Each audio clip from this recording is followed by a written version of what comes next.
সিরাতুন নবীর আলোচনার আমরা যে পর্যায়ে ছিলাম হিজরতের আগে, যে তিনি কিছু ব্যক্তিকে কবিলা কেন্দ্রিক আওয়াজ আমরা দাওয়াতি কাজের প্রচার আমরা শুনেছি। এরপরে ব্যক্তিগত পর্যায়ে অনেকে তিনি অ্যাপ্রোচ করেছেন, পার্সোনালি ইন্ডিভিজুয়ালি দিনে দাওয়াত দিয়েছেন। সেগুলোর কিছু ঘটনা সিরাতে পাকে এসেছে। তার মধ্যে দৈমাদ ইবনে সাআলাবা নামে এক লোক, দৈমাদ ইবনে সাআলাবা, তিনি ইয়ামান থেকে মক্কায় এসেছিলেন। আর তিনি এই দৈমাদ ইবনে সাআলাবা কিছু তদবির ঝাড়ফুঁকের কাজ করতেন। ঝাড়ফুঁক করে না, এই কাজ করতেন। তখন তো আর কোরআন হাদিস নাই। দৈমাদ তিনি তাদের দেশীয় তরিকায় কিছু ঝাড়ফুঁক করে এগুলা করতেন, তদবিরের কাজ করতেন। তো তিনি মক্কায় এসেছেন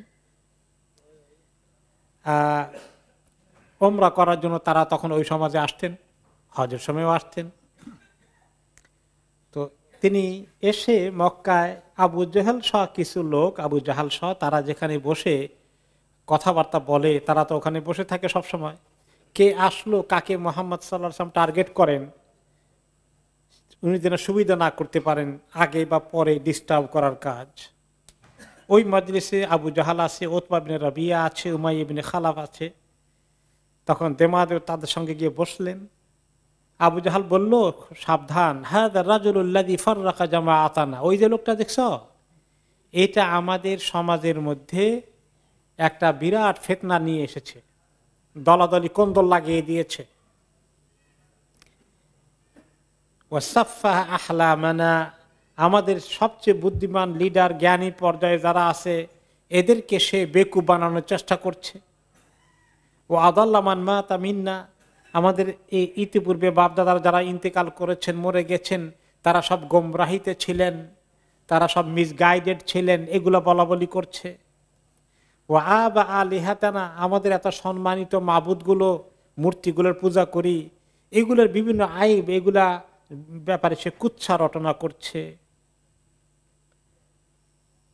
এই আলোচনা আছে। তো যারা বাইরে থেকে আসছেন, দেমাদ সহ, তারা শুনছেন। উমাইয়া বলে, আর রাজুলু মাজনুন গায়রু শাক্কিন, লোকটা মাজনুন। মাজনুন অর্থ আমরা কি বুঝি? পাগল। আসলে মাজনুন অরিজিনালি আরবিতে জিন থেকে নেওয়া। জিন যাকে ধরে তাকে বলে মাজনুন।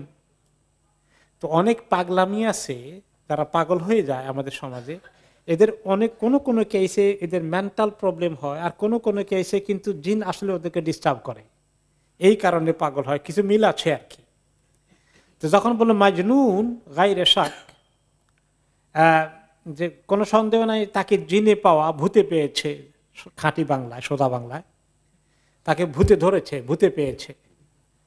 তো এই কথা শোনার পরে দেমাদ বললে, ফাওয়াকাত ফি নাফসি কালিমাতুহু, তো এই কথা যখন বললো উমাইয়া, সে তাকে ভূত পেতনি পেয়েছে, এই জন্য এই সমস্ত উল্টোপাল্টা কথা বলছে, তো এটা আমার ভিতরে ঢুকলো যে আমি তো এই ব্যাপারে কিছু তদবির জানি, জিনের তদবির ঝাড়ফুঁক করে করি। তো আমি চিন্তা করলাম যে বেচারাকে একটু হেল্প করি না কেন। লাউ আন্নী রাআইতু হাযার রাজুল লাআল্লাল্লাহা ইয়াশফিহি আলা ইয়াদাইয়া, আমি যদি তাকে সময় মতো মওকা মতো পেয়ে যাই, তাকে আমি দেখি কিছু ঝাড়ফুঁক করে আল্লাহ তাকে ভালো করে কিনা।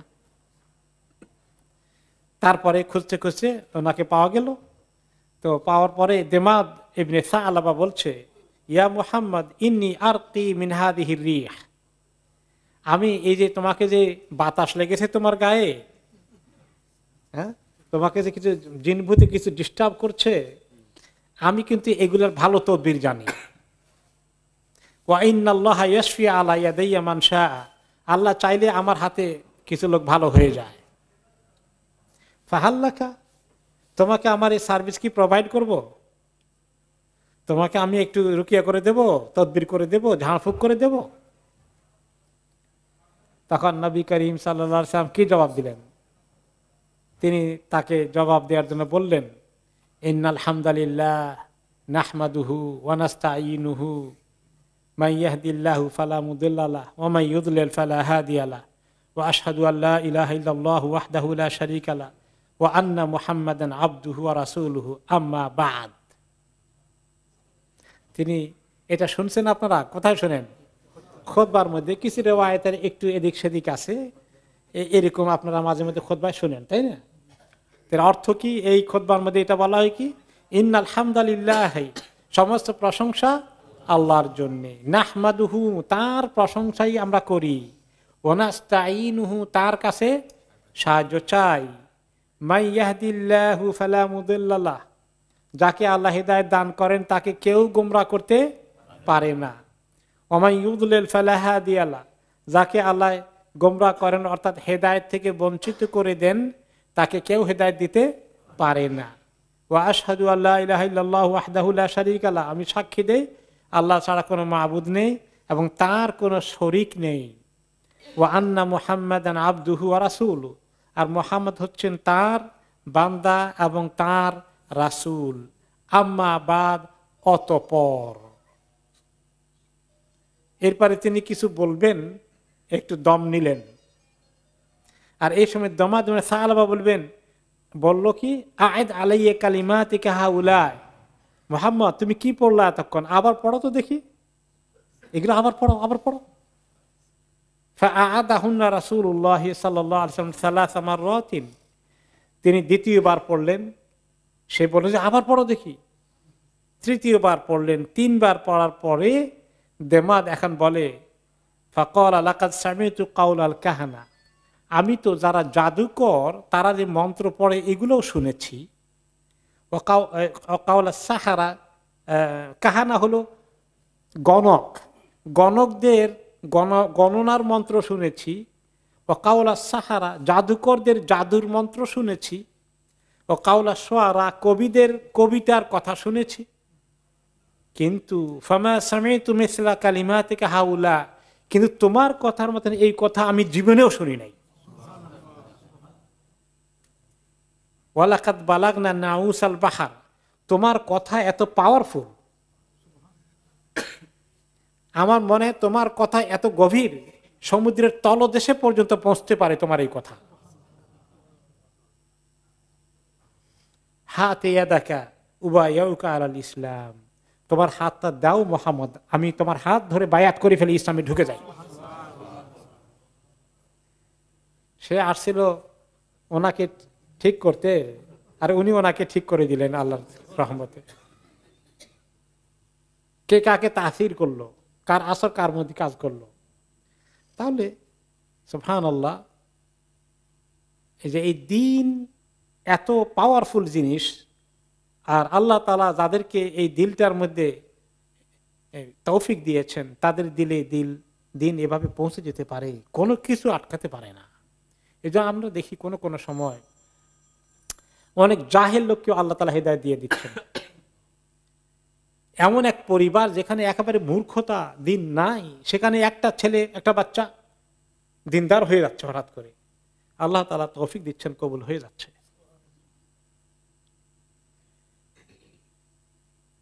নবী করিম সাল্লাল্লাহু আলাইহি সাল্লাম বললেন, ওয়া আলা কাওমিকা, যে তুমি এই বায়াত নিজের জন্য গ্রহণ করছো না, শুধু তোমার কওমের মধ্যে তুমি দায়িত্ব নিয়ে চলে যাচ্ছ, তাদেরকে তুমি দিনের দিকে নিয়ে আনার জন্য। ক্বালা ওয়া আলা কওমি, আমার কওমের দায়িত্ব নিলাম। মাশাআল্লাহ, তিনি দায়িত্ব পালন করার জন্য চলে গেলেন। তাহলে এই দেমাদ ইবনে সা'লাবা আলহামদুলিল্লাহ ইসলাম কবুল করে ফেললেন। এরপরে আরেকজন ব্যক্তি তোফাইল ইবনে আমর আদ-দাউসি, কবিলা দাউস,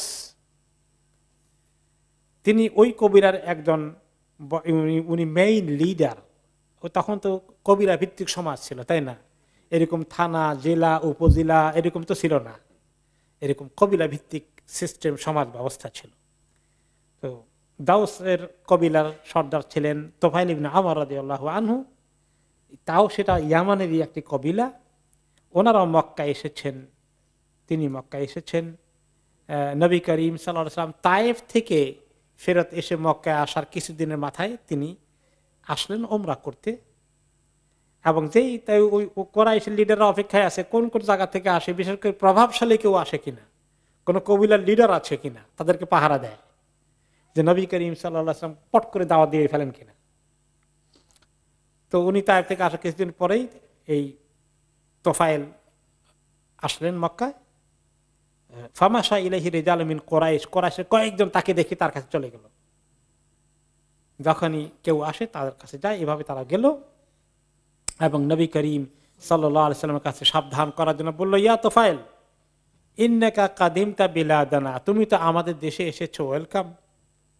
হাদার রাজুলুল্লাযী বাইনা আযহুরিনা কাদ আ'যালা বিনা, আমাদের সমাজে একজন লোকের আবির্ভাব হয়েছে অমুক নামের, সে কিন্তু আমাদের সমাজে বড় ফিতনা সৃষ্টি করে বেড়াচ্ছে, তার থেকে সাবধানে থেকো।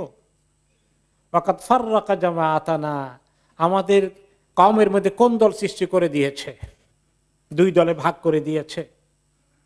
ওয়া শাত্তাতা আমরানা, কি সুন্দর শৃঙ্খলার মধ্যে আমরা ছিলাম, আমাদের শৃঙ্খলা আমাদের বিশৃঙ্খলা সৃষ্টি করে দিয়েছে। ওয়া ইন্নামা কাউলুহু কাসসিহর, আর তার কথা কি জানো, শুনলেই জাদুর মতো কাজ করে, সাবধান। ইফাররিকু বাইনার রাজুলি ওয়া বাইনা আবিহি, বাপ বেটার মধ্যে পার্থক্য করে দেয়। দেখা গেল যে বেটা ইসলাম কবুল করে বাপ থেকে আলাদা হয়ে গেছে, সাংঘাতিক জাদুর মতো কাজ করে। ও বাইনার রাজুলি বাইনা আখি, ভাই ভাইয়ের মধ্যে বিবাদ লাগিয়ে দিয়েছে, দুই দল মধ্যে ভাগ করে দিয়েছে। বাইনার রাজুলি ওয়া বাইনা যাওজাতিহি, স্বামী স্ত্রীর মধ্যে তফাৎ সৃষ্টি হয়ে গেছে তার কথা শুনে। ওয়া ইন্না নাখশা আলাইকা ওয়া আলা কওমিকা মা কাদ দাখালা আলাইনা, আমাদের কিন্তু তোমার জন্য ভয় আছে, তোমার কওমের জন্য ভয় আছে ভাই, এই জন্য তোমাকে আমরা রিকোয়েস্ট করছি, আমরা যে মুসিবতে পড়েছি তার কথা শুনে যেন আল্লাহ তোমার এই মুসিবতে না ফেলে। ফালা তুকাল্লিমহু, খবরদার তার সাথে কথাই বলবা না, কোনো কথাই বলবা না তার সাথে। ওয়ালা তাসমাআন্না মিনহু শাইয়া, খবরদার তার কোনো কথাই শুনবা না, সাবধান সাবধান। তোফায়েল রাদিয়াল্লাহু আনহু বলেন, ফাওয়াল্লাহি মা জালু বি মা জালু ইখাউফুনি, তারা আমাকে একবার দুইবার না বলা কন্টিনিউ করতে থাকলো, দেখলেই বলে, আবার বলে, আবার বলে, যেই পায় সেই বলে। হাত্তা আজমাতু আল্লাহ আসমা মিনহু শাইয়ান ওয়ালা উকাল্লিমাহু, তাদের সবার এই সাবধান করার কারণে আমি চিন্তা করছি কোন রকমেই তাহলে এই লোকের কাছেই যাওয়া যাবে না, কোনো কথা শোনাও যাবে না, তার সঙ্গে কোনো কথা বলাও যাবে না। আমি একদম খুব নিজেকে প্রোটেক্ট করার চিন্তায় আছি।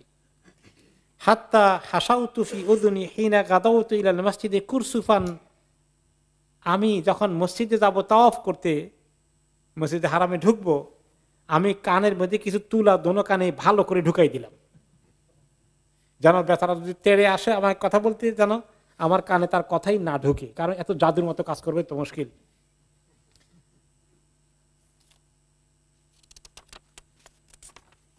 এখন ওয়ান আল্লাহ উরিদ আসমাহু, না কথা বলবো না কথা শুনবো। তাহলে কিভাবে ইসলাম থেকে দূরে রাখার জন্য চেষ্টা ছিল তাদের, তাই না? আজকালও এরকম চেষ্টা আছে। এই চেষ্টাটা কিরকম বলেন তো দেখি, কে বলবেন? মাশাআল্লাহ, মিডিয়া কি করে? মিডিয়া সারাদিন ইসলামের গুণগান গায় না ইসলামের বিরুদ্ধে লাগে। কোন সময় কোন কোন জায়গায় তো কোরআন হাদিস ইসলাম ধর্মের অবমাননা করে, আবার কোন সময় বলে না ইসলাম তো খুব ভালো জিনিস, কবে এই মুসলমান অমুক অমুক বড় বড় ইসলামী ব্যক্তিত্ব এরা সব খারাপ, সাহস করে না ইসলাম বিরুদ্ধে কথা বলতে, কিন্তু মানুষদের বিরুদ্ধে। তো আল্লাহ নবীকে যদি এরকম করে তারা ডেঞ্জারাস মনে করতে পারে, তাহলে আমাদের জমানায় ইসলামী ব্যক্তিত্ব, আলেম ওলামা, ইসলামী নেতৃত্ব, এই জাতীয় কিছু এদের ব্যাপারে খারাপ ধারণা পোষণ করা, প্রচার করা, ছড়িয়ে দেওয়া, দুর্নাম করা, তারা যা কিছু জীবনেও করে না এগুলো করা, এটা কি কোনো অসম্ভব বিষয়? তো আল্লাহ নবী সাল্লাল্লাহু আলাইহি ওয়াসাল্লাম যেখানে মুক্তি পান না এই সমস্ত অন্যায় অপপ্রচার থেকে, তো এই জামানায় ইসলামের কাজ করবে আর তার বিরুদ্ধে কোনো অপপ্রচার হবে না, এটা কি বাস্তবে চিন্তা করা যায়? মোটেই না। তারপরে তিনি বললেন, আমি মসজিদে গেলাম, কানে ভালো করে তুলা টুলা লাগিয়ে যেন খবরদার কোনো কথা না ঢুকে। ফাইদা রাসূলুল্লাহ সাল্লাল্লাহু আলাইহি ওয়াসাল্লাম কাইমুন ইসাল্লি ইনদাল কাবা, আমি ঢুকেই দেখতে পেলাম যে ওই মুহাম্মদ সাল্লাল্লাহু আলাইহি ওয়াসাল্লাম কাবার পাশেই দাঁড়িয়ে নামাজ পড়ছেন। আমি ওনার কাছে গিয়ে দাঁড়িয়ে গেলাম। আমি বুঝলাম না যে আমার কিসে টেনে নিয়ে গেল। ফাআবাল্লাহু ইল্লা আন ইউসমিআনি বা'দা কাওলিহি, আল্লাহ চাইলেন, আমার মনে হয় যে ওনার কিছু কথা আমাকে শুনতেই হবে, আল্লাহর হুকুম হয়ে আছে মনে হলো, আমি নিজেকে থামাইতে পারছি না। তা আমি কাছে গেলাম, আর উনি একটু একটু জোরে তেলাওয়াত করতেন, কেউ যদি শুনতে চায় যেন শুনে পায়। তেলাওয়াতের মধ্যে দাওয়াত আছে আলহামদুলিল্লাহ। তারা তো আরব, কোনো তর্জমা করা লাগে, তাফসির করা লাগে? লাগে না। আরবরা নিজের ভাষা বুঝে, এত সুন্দর তেলাওয়াত, এত সুন্দর কথা, এত সুন্দর অর্থ। ফাসামি'তু কালামান হাসানান, যা শুনলাম খুবই সুন্দর কথা মনে হলো।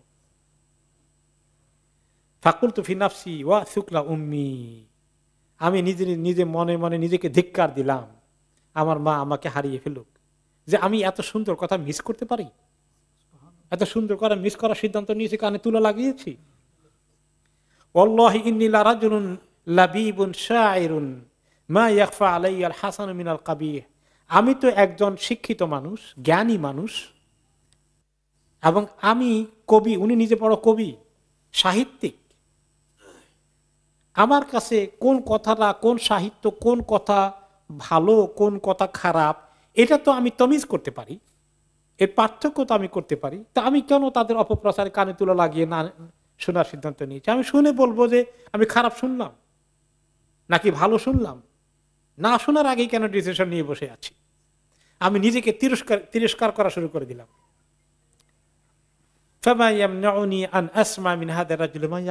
আমি কেন তার কথা শুনবো না? আমি শুনতে হবে, শোনার পরে আমি জাজ করব, ডিসাইড করব। ভালো কিছু হলে আমার অবশ্যই গ্রহণ করা উচিত। ওয়া ইন কানা কাবিহান তারাকতুহু, খারাপ হয়ে গেলে আমি কেন নেব? আমি ছেড়ে দেব, ফেলে দেব। তারপরে আমি ইন্তজার করলাম যে এইখানে আর বেশি কথা ওনার সঙ্গে আমি যোগ দিলাম না, কারণ ওরা তো ওখানে ওত পেতে আছে। তা আমি একটু শুনে অবজার্ভ করে আমি সরে গেলাম, অপেক্ষা থাকলাম যে উনি কখন নামাজ শেষ করে ওনার ঘরে যান, সেটার অপেক্ষায় আছি। যখন সে উনি ঘরের দিকে চলে গেলেন, আমি রাস্তা ঘুরে একটু ওনাকে পেছনে পেছনে অনুসরণ করা শুরু করে দিলাম। ওনার ঘরে নক করে ঢুকলাম, তিনি ওয়েলকাম করলেন।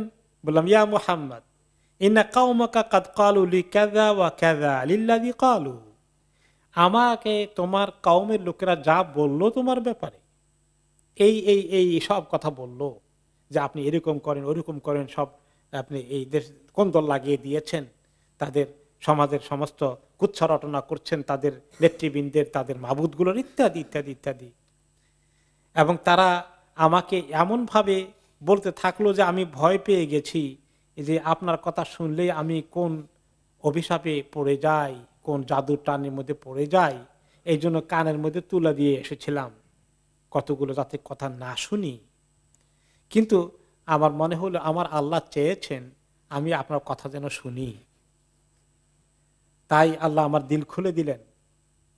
তো আমি শুনলাম যতটুকু আপনার কথা, খুবই সুন্দর কথা আপনি যখন নামাজে পড়ছিলেন। তো আপনি আমাকে আলাইয়া আমরাক, আপনার বিষয়টা কি, আমাকে একটু প্রেজেন্ট করেন, কি বিষয় আপনার? নবী করিম সাল্লাল্লাহু আলাইহি ওয়াসাল্লাম তখন আমাকে ইসলামের সুন্দর প্রেজেন্টেশন আমাকে প্রেজেন্ট করলেন। ওয়ালাইকুম আসসালাম, ছোট্ট একটা প্রেজেন্টেশন দিলেন আমাকে, মানে উপস্থাপনা করলেন ইসলাম। ওয়াতালা আলাইয়াল কোরআন, আর আমাকে একটু তেলাওয়াত করে শোনালেন কোরআন। আরবদের কাছে সুবিধা ছিল, কোরআন তেলাওয়াত করলে সুন্দর দাওয়াতের কাজ হয়ে যায়। ফাওয়াল্লাহি মা সামি'তু কাওলান কাত্তু আহসানা মিনহু ওয়ালা আমরান আ'দালা মিনহু, আমি যখন শুনলাম ওনার তেলাওয়াত, আমি এত সুন্দর কথা আর কখনো শুনিনি, এত ভালো কথা আর কোথাও পাইনি, এত ভালো বিষয়, এত ইনসাফের কথা কোনো জায়গায় ছিল না। ফাআসলামতু ওয়া শাহিদতু শাহাদাতাল হক, আমি সঙ্গে সঙ্গে ইসলাম কবুল করে ফেললাম, হকের শাহাদা দিয়ে ফেললাম, কালিমাতুশ শাহাদা পড়ে ফেললাম। অকুলতু, আর বললাম, এই ঘটনা তিনি পরে সাহাবীদেরকে শুনিয়েছেন আর কি। ইয়া নবী আল্লাহ ইন্নী ইমরুউন মুতাআউন ফি কওমি ওয়া আনা রাজিউন ইলাইহিম ওয়া দাঈহিম ইলাল ইসলাম, আপনি জানেন হে আল্লাহর রাসূল, আমি আমার সমাজে একজন গণ্যমান্য ব্যক্তিত্ব, আমার কথা আমার কওমের লোকেরা শুনে, আমি তাদের কাছেই যাচ্ছি ওমরা শেষ করে, এবং তাদেরকে আমি এই ইসলামের দাওয়াত দেওয়ার সিদ্ধান্ত নিয়েছি। ফাদউল্লাহ আন ইয়াজআল লি আয়াতান তাকুনু লিআউনান আলাইহিম ফীমা আদউহুম ইলাইহি। আপনি মেহেরবানি করে একটু দোয়া করেন, আমি সেখানে তাদেরকে দাওয়াত দিলে তারা যেন এমন একটা নমুনা চিহ্ন দেখতে পায়, কোন একটা আলামত দেখতে পায়, যার কারণে তাদের কাছে হক প্রস্ফুটিত হয়ে ওঠে, হক উদ্ভাসিত হয়ে ওঠে। এমন কোন নমুনা আলামত যেন আল্লাহ আমাকে দেখান, তাদেরকে দেখান যে আমি হক নিয়ে এসেছি, তারা বুঝতে পারে। এরকম একটু দোয়া আপনি আল্লাহর কাছে করে দেন। নবী করিম সাল্লাল্লাহু আলাইহি ওয়াসাল্লাম সঙ্গে সঙ্গে দোয়া করে দিলেন, আল্লাহুম্মা জাআলহু আয়াতান। আল্লাহ সেখানে দাওয়াত দিতে গেলে তাকে হকের একটা নিদর্শনের চিহ্ন দেখিয়ে দেন তার কওমকে। তিনি চলে আসলেন ওনার কওমের কাছে ইয়ামানে। তিনি বলেন যে আমার গ্রামে ঢোকার আগে কুনতু বিসানিয়াতিন, গ্রামে ঢোকার আগে ছোট্ট একটা টিলার মতো ছিল, উঁচু জায়গার মতো ছিল। সেখানে কেউ আসলে বাইরে থেকে গ্রামের লোকেরা দেখতে পায় যে একজন আগন্তুক আসছে। আমি সেখানে পৌঁছার সঙ্গে সঙ্গেই আমার চোখের সামনে একটা নূরের বাতি জ্বলে উঠল। তো এত বাতিটা পাওয়ারফুল নূর। আমি আল্লাহর কাছে দোয়া করলাম, আমি শঙ্কিত হয়ে গেলাম, দোয়া করলাম আল্লাহুম্মা ফি গায়রি ওয়াজহি, আল্লাহ এটার আমার চেহারার দিকে যেন নূরটা এরকম ফেস না করে, যে এত এত আলো আমার চোখ জ্বালিয়ে ফেলবে। ইন্নী আখশা আন ইয়াযুন্নু আন্নাহা মুসলাতুন ওয়াকাআত ফি ওয়াজহি লিফিরাকি দীনিহিম। এবং এটা যদি হিট করে আমার চেহারার মধ্যে বা চোখ টোকের মধ্যে কিছু করে ফেলে এটার পাওয়ারের কারণে, তাহলে আমি দাওয়া দিতে গেলে বলবে, ও তুমি কি জিনিস নিয়ে আসা, ওটা তোমাকে হিট করেতে তোমার জাদু টাদু তোমাকে তো নিজেকে ক্ষতি করে দিয়েছে। এরকম যেন আবার মনে না করে আল্লাহ। আমি সঙ্গে সঙ্গে দোয়া করে ফেললাম। ফাতাহাওয়ালা নূর ফাওয়াকা ফি রাসি সাউতি।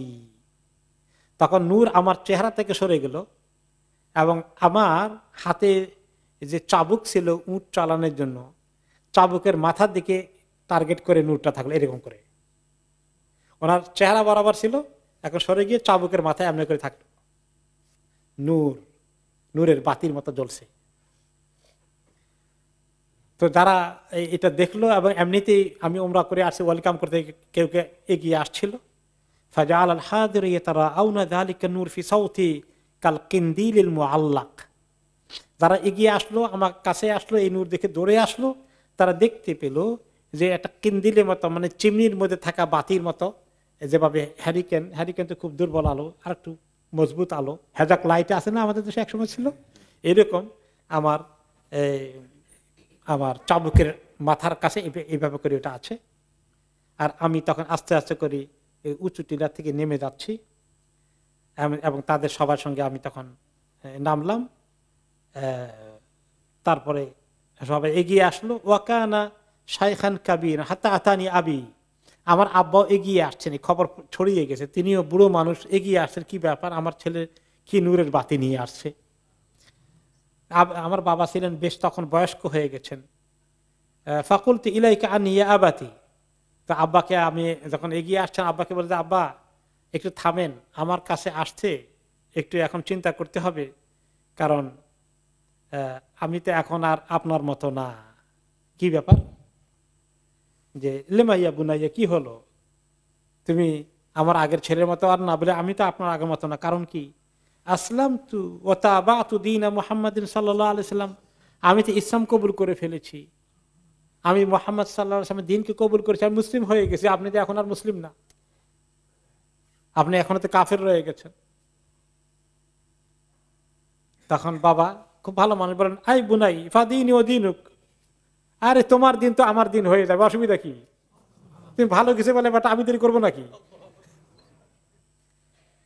তো আমি বললাম, গোসল করেন আগে বাবা, ও তাহিরু সিয়াবাকা, কাপড়ে নাফাকে থাকলে চেঞ্জ করে ফেলেন, পাক কাপড় পরেন।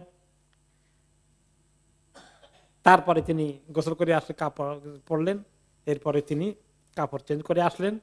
আমি তার কাছে ইসলামের প্রেজেন্টেশন দিলাম, ইসলাম কি জিনিস বোঝানোর চেষ্টা করলাম। আলহামদুলিল্লাহ তিনি ইসলাম কবুল করে ফেললেন। এরপরে ঘরের ভিতরে এসে আমার স্ত্রীর কাছে আসলাম, সাবধান, স্ত্রীর কাছে আসতে সাবধান। কি ব্যাপার? আমি তো আগের মতো নাই। কি হয়েছে তোমার? আমি তো ইসলাম কবুল করে ফেলছি, নবী করিম সাল্লাল্লাহু আলাইহি ওয়াসাল্লাম দিন কবুল করে ফেলেছি, আমি তো মুসলিম, তুমি তো কাফেরা। এখন তার আমাদের আগের মতো এরকম সম্পর্ক থাকবে না, এখন আমরা 2 দিনের বাসিন্দা হয়ে গেছি, আমার একদিন তোমার আরেকদিন, লাকুম দীনুকুম ওয়ালিয়া দিন। এখন কি করা যায়? ক্বালাত লিমা ইয়া আবি আনতা উম্মি, আমার মা বাবা আপনার খেদমতে দান কোরবান হয়ে যায়, কি হয়েছে আপনি আমাকে দূরে সরিয়ে দিচ্ছেন কেন? তখন বললো যে ওকে। এই কথা শোনার পরে যখন বললো যে আমি ইসলাম কবুল করেছি, তিনি বললেন, স্ত্রীও ভালো মানুষ, বলেন দিনই দিনুকা, আপনার দিন আমি কেন গ্রহণ করব না, ভালো দিন হলে আমি রেডি। একই কথা, গোসল করো, ভালো কাপড় পরে আসো। তারপরে তিনি ইসলাম কবুল করলেন, দিনের কথা শুনলেন। এইভাবে পারিবারিকভাবে হয়ে গেল। তারপরে তিনি এবার চিন্তা করলেন, উনি যে দায়িত্ব নিয়ে এসেছেন গোটা কবিলার মধ্যে দাওয়াত দিবেন, তিনি দাওয়াত দেওয়া শুরু করলেন। দাউতু দাউসান ইলাল ইসলাম ফাআবতাউ আলাইয়া, অনেক বুঝালাম কিন্তু দেখা যায় দাউস কবিলার লোকেরা ইসলাম কবুল করছে না, সারাটা পজিটিভ হচ্ছে না। তা আমি আবার কিছুদিন পরে একটু ফেড আপ হয়ে গেলাম, যে আগ্রহ, ইমোশন, আবেগ নিয়ে এসেছিলাম সেটা তো পাচ্ছি না। আমি আবার মক্কা চলে গেলাম, নবী করিম সাল্লাল্লাহু আলাইহি ওয়াসাল্লামের সঙ্গে দেখা করলাম। ইয়া রাসূলুল্লাহ, ইন্না দাউসান কাদ আসাত ওয়া আবাত, দাউস কবিলা তো পজিটিভ না, তারা আমার দাওয়াতে সাড়া দিচ্ছে না, দাওয়াত কবুল করতে রাজি হচ্ছে না, কি করি? ফাদুল্লাহ আলাইহা, এখন তাদের ব্যাপারে আল্লাহর কাছে কিছু দোয়া করেন। যদি দোয়া আলাইহা বলে তাহলে কিন্তু দোয়া এগেইনস্ট হয়ে যায়, বদ দোয়া হয়ে যায়।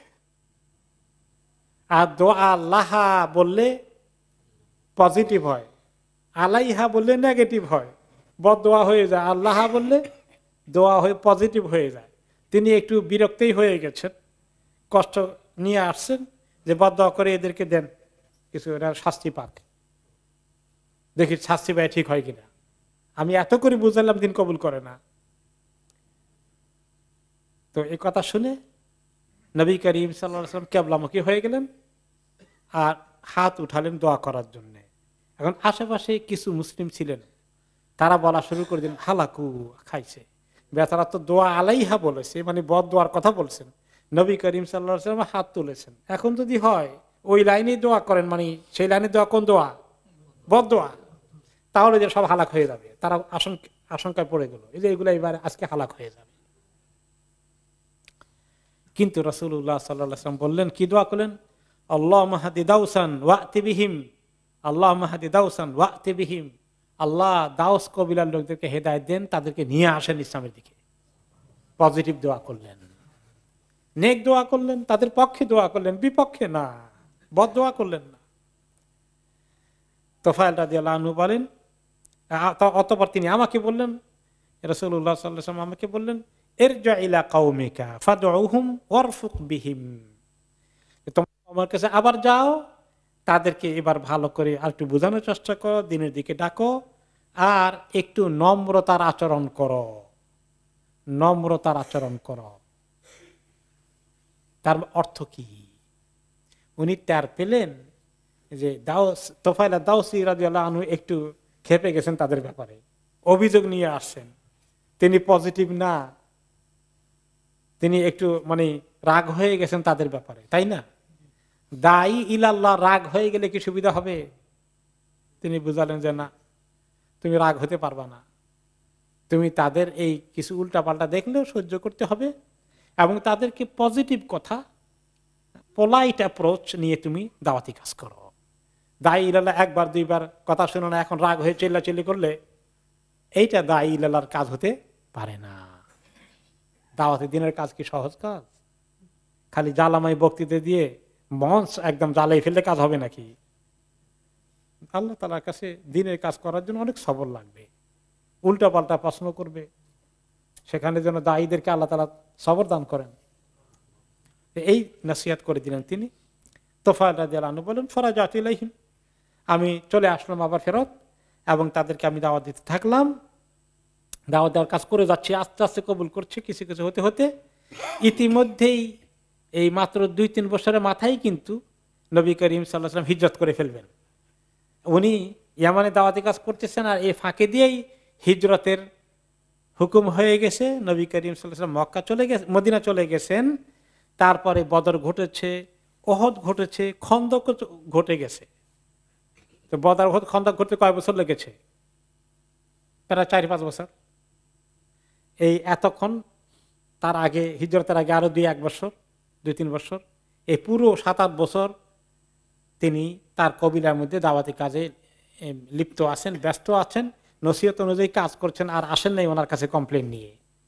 তারপরে খন্দক যুদ্ধের পরে তিনি বলেন যে আমি খন্দক যুদ্ধের পরে মদিনায় আমার কওমের প্রচুর লোক ইসলাম কবুল করলো, তাদেরকে নিয়ে মদিনায় চলে গেল। মদিনায় গিয়ে দেখি যে তিনি তখন খাইবারে গিয়েছেন, খাইবার যুদ্ধের ওই ময়দানে চলে গেছেন। এরপরে আমি প্রায় 70 আও 80 বাইতা মিন দাউস, দাউস কবিলার 70 থেকে 80 ঘরের লোকজনকে নিয়ে নবী করিম সাল্লাল্লাহু আলাইহি ওয়াসাল্লাম দেখা করতে গিয়েছি। মদিনায় গিয়ে শুনি যে তিনি খাইবারে আছেন, খাইবারে পৌঁছে গেছি। অতঃপর ওনার তিনি এই লোকগুলোকে নবী করিম সাল্লাল্লাহু আলাইহি ওয়াসাল্লাম দেখে খুব খুশি হয়ে গেলেন। ওনার যদি দোয়া কবুল করেছিলেন, দোয়া করেছেন, আল্লাহ তাআলা কবুল করেছেন। এবং সেই 70-80 ঘরের লোকদের মধ্যে অন্যতম একজন বিশেষ ব্যক্তিত্ব ছিলেন, তিনি হচ্ছেন আবু হুরায়রা রাদিয়াল্লাহু আনহু, যাকে বলা হয় রাবিয়াতুল ইসলাম, ইসলামের বর্ণনাকারী। অর্থাৎ ইসলামের হাদিসের, নবী করিম সাল্লাল্লাহু আলাইহি ওয়াসাল্লাম হাদিসের সবচেয়ে বেশি বর্ণনা কে করেছেন? আবু হুরায়রা রাদিয়াল্লাহু আনহু। তিনি এই দলের মধ্যে এসেছিলেন। তোফাইল ইবনে আমর আদ-দাওসী রাদিয়াল্লাহু আনহুর কাহিনী একটু আমরা যদি শুনি শেষ পর্যন্ত, যে তিনি আসলেন, যে এসে কওমের লোকেরা অনেকে ফেরত চলে গেছে, কিন্তু তিনি সিদ্ধান্ত নিয়েছেন যে তিনি নবী করিম সাল্লাল্লাহু আলাইহি ওয়াসাল্লামকে মিস করেছেন বহুদিন দাওয়াতি কাজ করতে গিয়ে, তিনি আর যাবেন না।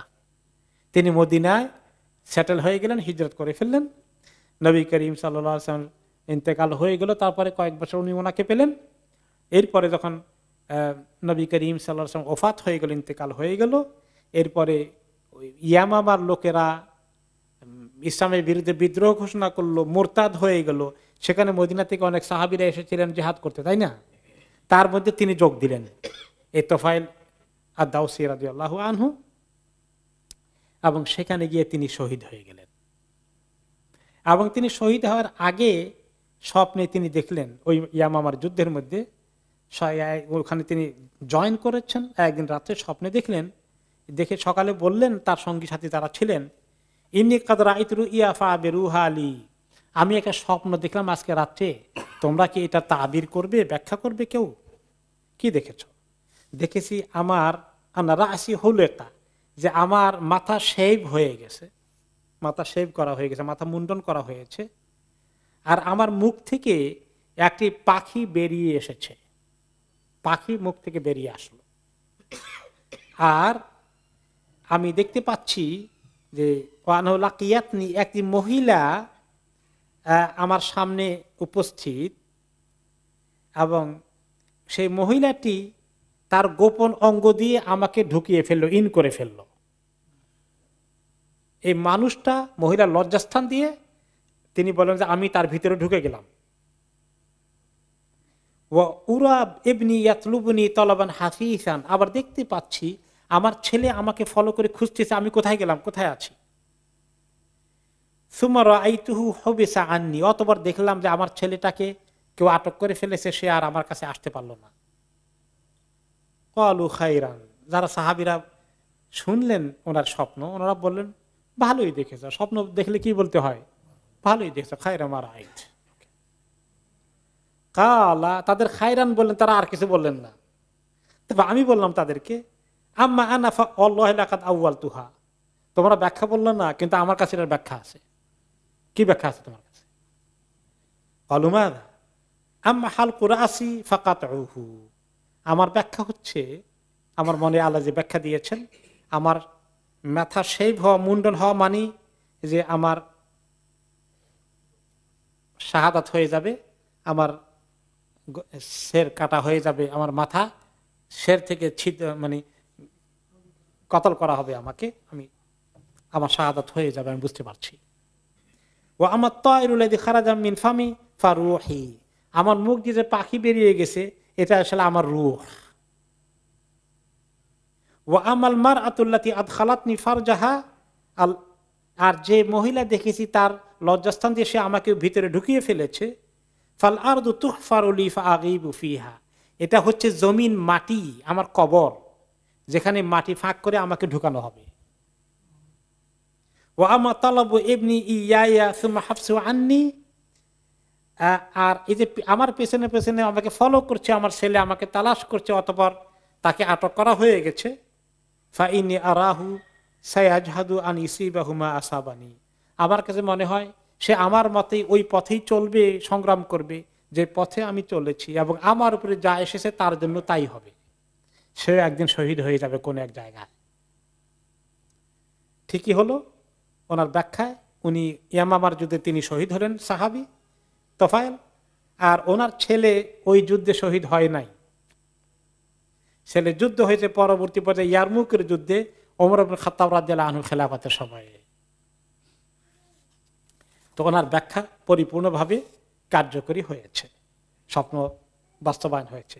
আমরা দাউসি রাদিয়াল্লাহু আনহু অনেক বড় মাপের সাহাবী ছিলেন, নবী করিম সাল্লাল্লাহু আলাইহি ওয়াসাল্লামের সঙ্গে ওনার অনেক সম্পর্ক হয়েছে। আমরা এক পর্যায়ে সাহাবীদের জীবনী নিয়ে যখন আলোচনা হবে ইনশাআল্লাহ, সিরাতের পরে আমরা যেটা আশা করছি ইনশাআল্লাহ তৌফিক দিলে, সেখানে আমরা বিস্তারিত আলোচনা শুনতে পাবো।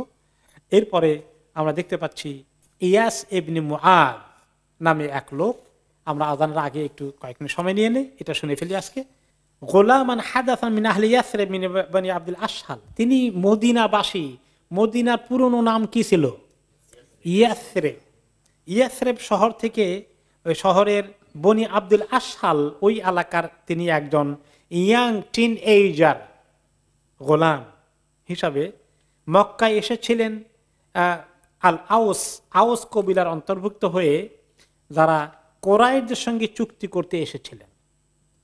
কারণ কি, মদিনায় আউস এবং খাজরাজ এই দুই কবিলার মধ্যে কি হচ্ছে? যুদ্ধ হচ্ছে। এখন ওই যুদ্ধের কিছুদিন পরে পরে একবার যুদ্ধ হয়। এখন তারা চিন্তা করলো কোরাইশ বংশের সাপোর্ট নেওয়ার জন্য, তাদের অ্যালায়েন্স, মিত্র শক্তি হিসাবে জোগাড় করার জন্য, তাদের সাপোর্ট হবে যুদ্ধের মধ্যে, খাজরাজকে পরাজিত করতে তারা আউস কবিলার লোকেরা এসেছিলেন কোরাইশদের সঙ্গে আলাপ আলোচনা করতে, চুক্তি করতে। এবং তিনি সেই দলের অন্তর্ভুক্ত ছিলেন, ইয়াং মানুষ, কিন্তু অনেক বুদ্ধি জ্ঞান আছে বিধায় তাকে নিয়ে আসা হয়েছে। এবং এটা হলো হারবে বুআসের আগে, এই যে বিরাট যুদ্ধ হয় আওস এবং খাজরাজের মধ্যে, নবী করিম সাল্লাল্লাহু আলাইহি ওয়াসাল্লাম মদিনায় পৌঁছার কিছুদিন আগে, হিজরতের আগে এই ঘটনা হয়, একটা বিরাট রক্তক্ষয়ী যুদ্ধ হয়। ওই যুদ্ধের আগে তারা এসেছিল কোরাইশদের সাহায্য নেওয়ার জন্য। তো এখানে এসে তারা উতবা ইবনে রবিয়ার মেহমানদারিতে উঠল, কোরাইশের অন্যতম লিডার উতবা, এবং সেখানে তারা কথাবার্তা বললো এবং সে তাদেরকে খুব ওয়েলকাম করলো মদিনার গেস্ট হিসাবে। এবং তারাও অ্যাপিল করলো যে খাজরাজের সঙ্গে যুদ্ধে আমরা আপনাদের সাহায্য চাই, এরকম আলাপ আলোচনা চলছে। নবী করিম সাল্লাল্লাহু আলাইহি ওয়াসাল্লাম কাছে উনি তো খবর রাখেন কে আসলো বাইরের থেকে, কোনো দল আসলো না কোনো ব্যক্তি আসলো, কোনো কবিলা আসলো, তিনি খবর রাখেন। তিনিও ফাঁক খুঁজছেন কখন তাদের সঙ্গে দেখা করবেন। তখন তিনি এক সুযোগে তাদের সঙ্গে একটু নিরিবিলি পাওয়ার ব্যবস্থা করে রাত্রেবেলা দেখা করতে গেলেন। গিয়ে বললেন, হাল্লাকুম মিন খাইরিন মিম্মা জিতুম লাহু, আমি কি তোমাদেরকে এমন একটি ভালো কিছুর সন্ধান দেব যেটা তোমরা যে উদ্দেশ্যে এসেছো তার চেয়েও ভালো, অনেক সুন্দর একটা জিনিস তোমরা পাবা, এটা কি বলবো তোমাদেরকে? কালু আমাদা, কি সেটা? এর চেয়ে ভালো কোন জিনিস তোমার কাছে আছে? তখন তিনি পরিচয় দিলেন যে আমি আল্লাহ রাসূল, আল্লাহ পাঠিয়েছেন আমাকে একমাত্র আল্লাহর ইবাদত করতে, শরীক না করতে। আল্লাহ আমার কাছে কিতাব নাজিল করেছেন। তিনি ইসলামের সুন্দর একটা প্রেজেন্টেশন দিলেন, সুন্দর উপস্থাপনা করলেন, কোরআন তেলাওয়াত করে শোনালেন। তখন ইয়াস ইবনে মুআদ, যিনি যুবক বা কৈশোর আছেন, তিনি এটা খুব নোটিস করলেন ওনার কথাগুলো এবং তেলাওয়াতকে। তো তিনি বললেন তার কওমকে, ইয়া কওম হাযা ওয়াল্লাহি খায়রুন মিম্মা জিতুম লাহু, এটা সাংঘাতিক জিনিস পাওয়া গেল, যে উদ্দেশ্যে আসছে তার চেয়ে অনেক দামি জিনিস আজকে আমরা ওনার কাছে পেয়ে গেলাম। সাংঘাতিক জিনিস এটা, তোমরা সিরিয়াসলি নাও এটাকে। فأخذ أبو الحيسر واسمه أنس بن رافع حفنة من تراب البطحاء فضرب بها وجه إياس بن معاذ। ওইখানে এই কওমের মধ্যে দুষ্ট প্রকৃতির একটা ছিল, তাকে বলা, তার লকব হচ্ছে আবুল হাইসার, তার নাম হচ্ছে আনাস ইবনে রাফি। সে এক মুষ্টি বালি হাতের মধ্যে নিল, নিয়ে ইয়াস ইবনে মুআযের চেহারার দিকে ছুঁড়ে মারল আর বলল, দা না মিনকা, এই কথা, বাজে কথা রাখো তো, তুমি কি এক অদ্ভুত প্রস্তাব তুমি পেশ করে বসেছ। ফালা আমরি লাকাদ জিনা লিগাইরি হাদা, আমরা তো অন্য উদ্দেশ্যে আসি, তার কাছে গিয়ে ইসলাম নেওয়ার জন্য আসছি নাকি। মা কাদিমা ওয়াফদুন ইদান আলা কওমিন বিশাররিন মিম্মা কাদিমনা বিহি আলা কওমিনা, তাহলে কোন একটি দল যাদেরকে আমাদের কওম পাঠালো কুরাইশের সঙ্গে চুক্তিপত্র করে নিয়ে যেতে, আমাদের কওমের কাছে গিয়ে বুঝি আমরা এই খারাপ একটা খবর নিয়ে যাবো উল্টা পাল্টা, এটা হলো নাকি। ইন্না খারাজনা নাতলুবু হিলফা কুরাইশ আলা আদুবিনা, আমাদের দুশমনের বিরুদ্ধে কুরাইশের সাহায্য নিতে এসেছি। ফানারজু বিআদাওয়াতি কুরাইশ মা আদাওয়াতিল খাজরাজ, এখন তোমার বুদ্ধি অনুযায়ী আমাদের খাজরাজ বংশের দুশমনী আছে, এখন সাথে করে কুরাইশদের দুশমনী নিয়ে যাবো নাকি, অ্যাড করব, ডবল দুশমনী নিতে আসছি নাকি মক্কায়। আমাদের দুশমন বাড়াতে আসছি নাকি দুশমনের বিরুদ্ধে কুরাইশদের সাহায্য নিতে আসছি। তাই আর ছোট মানুষ বেচারা কি করবে না, চুপ করে থাকলেন। এত বড় মুরব্বীদের সামনে আর কদ্দুর কথা বলা যায়, সুবিধা করতে পারলেন না বেশি। তো নবী করিম সাল্লাল্লাহু আলাইহি ওয়াসাল্লাম তাদের এই অবস্থা দেখে তিনি আর বেশি অগ্রসর হলেন না, তিনি চলে আসলেন। তারা শেষ পর্যায়ে মদিনায় ফেরত গেল। আর এর কিছুদিনের মাথায় আওস এবং খাজরাজের মধ্যে যুদ্ধ বেঁধে গেল, যেটা হচ্ছে ইয়াউমু বুআস, হারবু বুআস নামে ঐতিহাসিক যুদ্ধের বর্ণনা একটু পরে আসছে। অতঃপর এই যুদ্ধের মধ্যেই ইয়াস ইবনে মুআযের ইন্তেকাল হয়ে গেল, তিনি আক্রমণের শিকার হয়ে মারা গেলেন। কিন্তু উনি যখন আহত অবস্থায় ছটফট করছেন, ওয়াকানা ইউহাল্লিলুল্লাহ তাআলা ওয়া ইউকাব্বিরুহু ওয়া ইয়াহমাদুহু ওয়া ইউসাব্বিহুহু ইনদা মাউতিহি। তো অনেক রিওয়ায়াত পাওয়া গেছে তার আশেপাশে যারা ছিল, ইন্তেকালের সময় তিনি লা ইলাহা ইল্লাল্লাহ পড়ছিলেন, তাকবীর করছিলেন, আলহামদুলিল্লাহ পড়ছিলেন, সুবহানাল্লাহ পড়ছিলেন। এই জন্য পরবর্তী পর্যায়ে মদিনায় আসার পরে তো আওয়াসের লোকেরা সবাই ইসলাম কবুল করে ফেলেছে। তারা পরে বলল, ও আমাদের এই ইয়ং ছেলেটা, সে তো তাহলে দেখা যায় ইসলাম কবুল করে ফেলেছিল, আমরা তো বুঝতে পারিনি। তাহলে তো এটা প্রমাণ পাওয়া গেল যে ওই কবিলার মধ্যে সবাই যদি কবুল নাও করে থাকে, কিন্তু ইয়াস ইবনে মুআযকে আল্লাহ তাআলা কবুল করে ফেলেছিলেন। এখন এই ইয়াউমু বুআস, এই বুআসের যে যুদ্ধ হয় আওস এবং খাজরাজের মধ্যে, এই যুদ্ধের একটা ইম্প্যাক্ট ছিল মদিনার লোকদের ইসলাম কবুল করা। এই জন্য সিরাতে পাকের মধ্যে যারা লেখালেখি করেছেন তারা এই প্রসঙ্গটা নিয়ে এসেছেন। আয়েশা রাদিয়াল্লাহু তাআলা আনহা থেকে এই ইয়াউমু বুআস, বুআসের যুদ্ধের ঘটনাটা বর্ণিত হয় এভাবে যে এই বুআসের ঘটনা ঘটে ইয়াউমান কাদ্দামাহুল্লাহু লিরাসূলিহি সাল্লাল্লাহু আলাইহি সাল্লাম, মনে হয় যেন আল্লাহর রসুলকে মদিনায় আসার জন্য উপযুক্ত করতেই এই যুদ্ধ সংগঠিত হয় মদিনায় আল্লাহর হুকুমে। কারণ যুদ্ধ তাদেরকে বাধ্য করে কোনো একটা জায়গায় শান্তি পাওয়ার জন্য খুঁজতে থাকা। তো নবী করিম সাল্লাল্লাহু আলাইহি ওয়াসাল্লাম যখন আসছেন, এই যুদ্ধের মধ্যে অনেক ক্ষতি হয়ে গেল। এরপরে তিনি তাদের অনেকে মারা গেল, অনেকে আহত হয়ে পড়ে থাকলো, তারা এই অশান্তির যুদ্ধের আগুনে জ্বলছে। আল্লাহ নবী মদিনায় আসার কারণে এবং মদিনা তার আগে মক্কা থেকে তিনি যখন তাদের সঙ্গে প্রতিনিধি দেখা সাক্ষাৎ হয়েছে, এই মেসেজটা কবুল করার জন্য একটা ক্ষেত্র তৈরি হয়েছিল। বুআস যুদ্ধ নাম করা যুদ্ধ ছিল আরবদের, ওই যুদ্ধ, ওই জায়গার নাম ছিল বুআস। বুআস এলাকায় যুদ্ধটা হয়, এই জন্য বুআসের নামে নাম দেওয়া হয়েছে। যেমন আমাদের দেশে একটা ইতিহাস পড়েছি, পানিপথের যুদ্ধ, মনে আছে কিনা? পানিপথের যুদ্ধ, তো এরকম একটা বুআসের যুদ্ধ আর কি। তো সেখানে আওস এবং খাজরাজের মধ্যে হয় এবং সেখানে তাদের অনেক লোক মারা যায়। এমনকি আওস কবিলার যে লিডার ছিলেন তার নাম ছিল খুদাইর, তিনি ছিলেন উসাইদ ইবনে হুদাইরের পিতা যে ওসাইদ পরে ইসলাম কবুল করেছেন এবং ওই কবিলার সর্দার হয়েছিলেন, তার বাবা হুদাইর ছিলেন লিডার, তিনি সেখানে মারা যান, যুদ্ধের মধ্যে তিনি মারা যান। আর খাজরাজের কবিলার লিডার ছিলেন আমর ইবনে নুমান আল বায়াদি, তিনিও মারা যান। আর সেদিন ওই যুদ্ধের প্রথম দিনে সেখানে খাজরাজ কবিলার বিজয় হয় এবং আওস পরাজিত হয়। অতঃপর হুদাইর মারা যাওয়ার আগের ঘটনা, হুদাইর পরবর্তী পর্যায়ে তার কবিলাকে আবার সুসংগঠিত করেন, করে আবার যখন তারা পাল্টা অ্যাটাক করেন তখন আওস কবিলার বিজয় হয় এবং খাজরাজ কবিলা পরাজিত হয়। এবং সেই যুদ্ধে হুদাইর, যিনি আওস কবিলার লিডার ছিলেন, তিনি আহত হন এবং আহত হওয়ার পরে তিনি মৃত্যুবরণ করেন। এবং এই ঘটনা ঘটে কোন কোন রেওয়ায়তের মতে হিজরতের 5 বছর আগে, কোন কোন রেওয়ায়তে হিজরতের 5 বছর আগে। এবং তাদের অনেক বড় বড় লোকেরা সেখানে মারা যায় এবং মদিনায় শোকের আতঙ্ক ঘটে। এবং এই যে উভয় পক্ষের প্রচুর লোক মারা গেল এবং নিজেরা রক্তকে সংঘর্ষে লিপ্ত হলো, কেউ তাদেরকে থামানোর নাই, বারে বারে এই যুদ্ধ বাঁধে।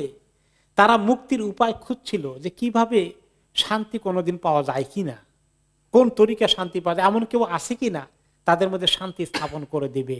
এরকম একটা মদিনার মাটি যেন এরকম একটা অপেক্ষায় ছিল।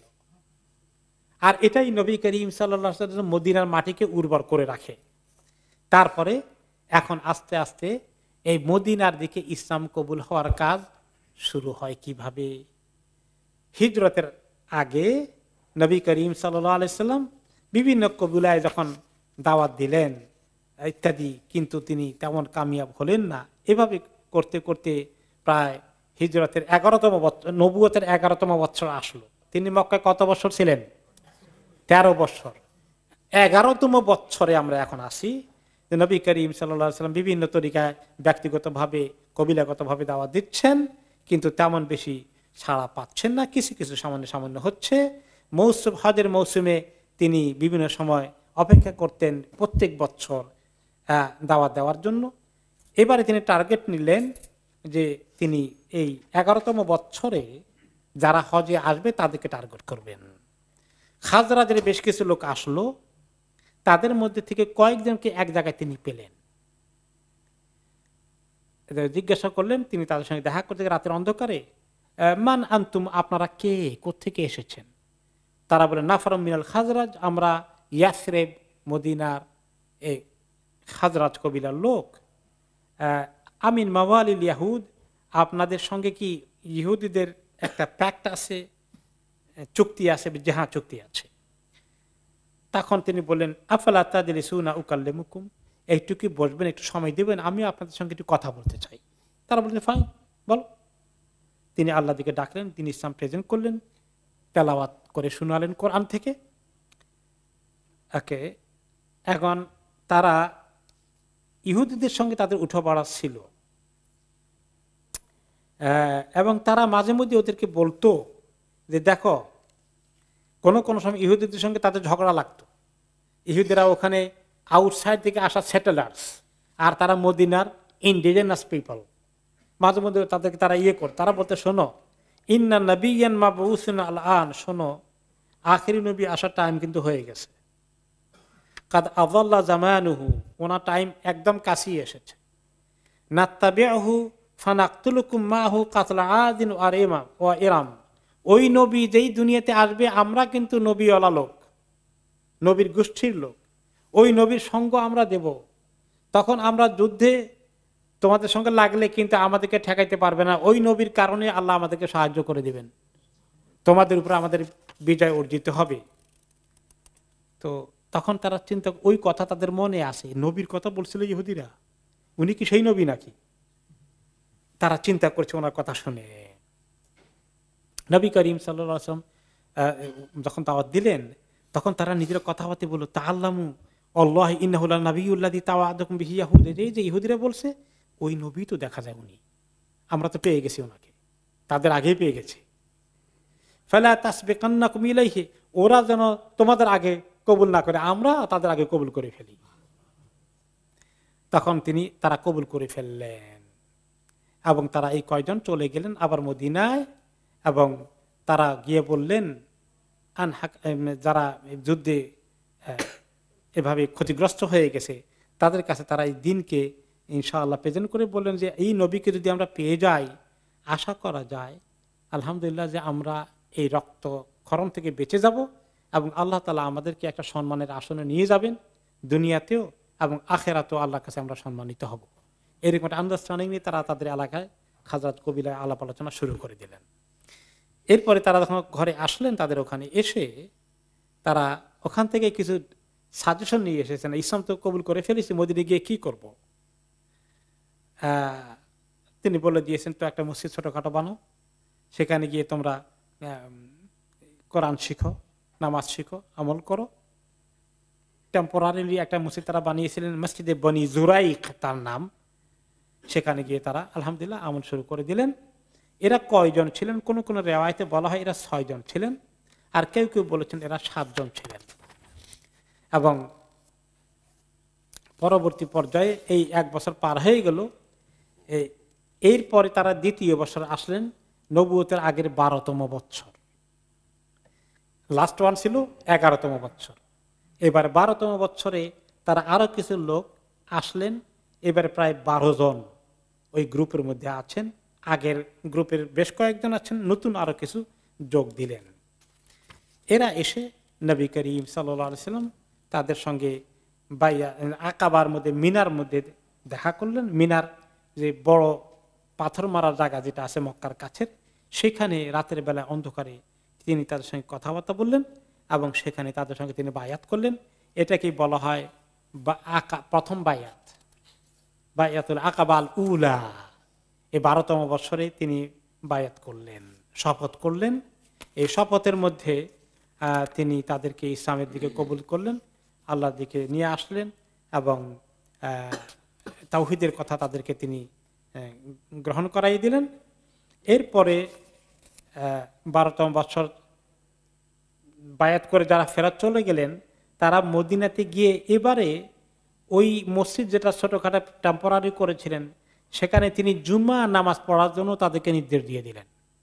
এবং তাদের কবিলার মধ্যে অন্যতম যিনি ছিলেন আসাদ ইবনে জুরারা রাদিয়াল্লাহু আনহু লিডার ছিলেন, তাকে তিনি খতিব বানিয়ে দিলেন।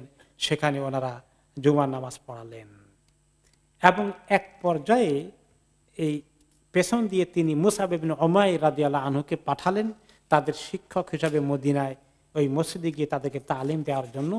এটা আমরা ইনশাআল্লাহ আগামী সপ্তাহে শুনবো বিস্তারিত। মদিনায় হিজরতের আগের এই প্রস্তুতির ঘটনাগুলো, হিজরতের জন্য কিভাবে ক্ষেত্র তৈরি করেছে এবং বায়াতুল আকাবা সানিয়া দ্বিতীয় বায়াত কিভাবে হয়ে যায়, তারপরে হিজরতের ফাইনাল ডিসিশন হয়ে যায়, আগামী সপ্তাহে আমরা শুনবো ইনশাআল্লাহ তাআলা।